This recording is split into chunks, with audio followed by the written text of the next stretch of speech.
നമസ്കാരം. മലയാളി വാർത്തയിലേക്ക് സ്വാഗതം. UDF മുന്നണിയിൽ നിൽക്കുന്ന ലീഗിനെ ഏത് തരത്തിൽ കോൺഗ്രസ് പരിഗണിക്കുന്നു എന്നുള്ളതിനെക്കുറിച്ച് വേവലാതി പൂണ്ട് നിൽക്കുകയാണ് നമ്മുടെ LDFിൻ്റെ കൺവീനർ EP ജയരാജൻ.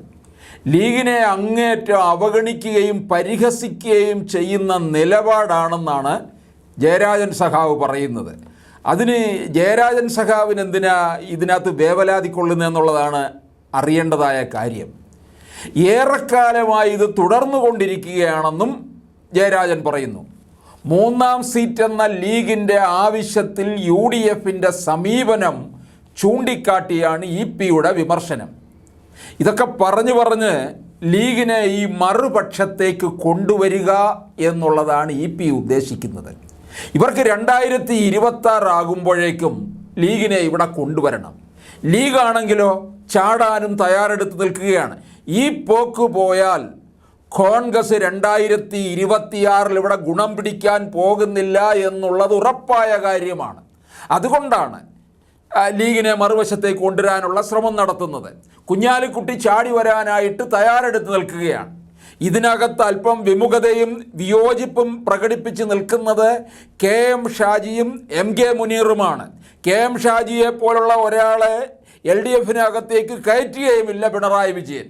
അപ്പോൾ എന്തായാലും ഈ ന്യൂനപക്ഷ പ്രീണനമാണ് ഇപ്പോൾ പിണറായി നടത്തിക്കൊണ്ടിരിക്കുന്നത്. ആ പ്രീണനം നടത്തിക്കൊണ്ട് തന്നെ ലീഗിനെ ഈ മറുപക്ഷത്തേക്ക് കൊണ്ടുവരികയും ചെയ്യും. അതിന് ഒരു മുന്നോടിയായിട്ട് തന്നെയാണ് ഇപ്പോൾ EPയെ ഇറക്കി ഇത്തരത്തിലുള്ള വർത്തമാനം നടത്തുന്നത്. തദ്ദേശ തെരഞ്ഞെടുപ്പിൽ ലീഗ് 5 ഇടങ്ങളിൽ ജയിച്ചു, എന്നാൽ കോൺഗ്രസ് ദയനീയമായി തോറ്റു. മുസ്ലിം ലീഗ് ഇല്ലെങ്കിൽ ഏതെങ്കിലും ഒരു സീറ്റിൽ കോൺഗ്രസ് ജയിക്കുമോ? ലീഗിൻ്റെ പിന്തുണയിലാണ് ജയിച്ചു വരുന്നത്.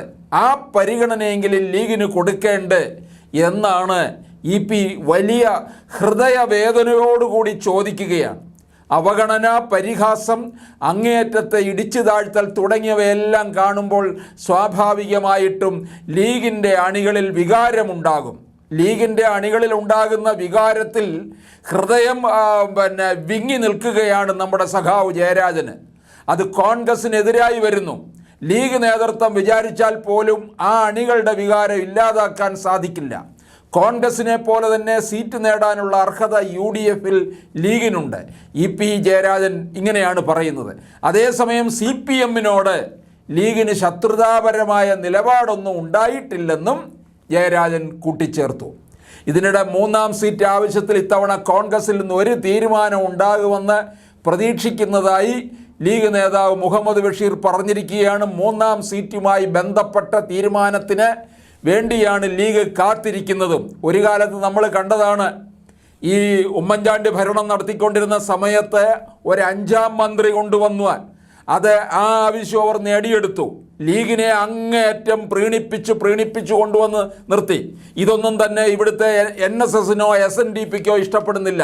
കാരണം ലീഗ് കയറി KPCC ആസ്ഥാനത്ത് ഭരണം നടത്തുന്നു. KPCC ആസ്ഥാനത്ത് എടുക്കുന്ന തീരുമാനം നേരെ തങ്ങളെ അറിയിക്കുന്നു. അവിടുന്ന് ഉത്തരവ് വന്നെങ്കിൽ മാത്രമേ അത് പുറത്തു വിടുകയുള്ളൂ.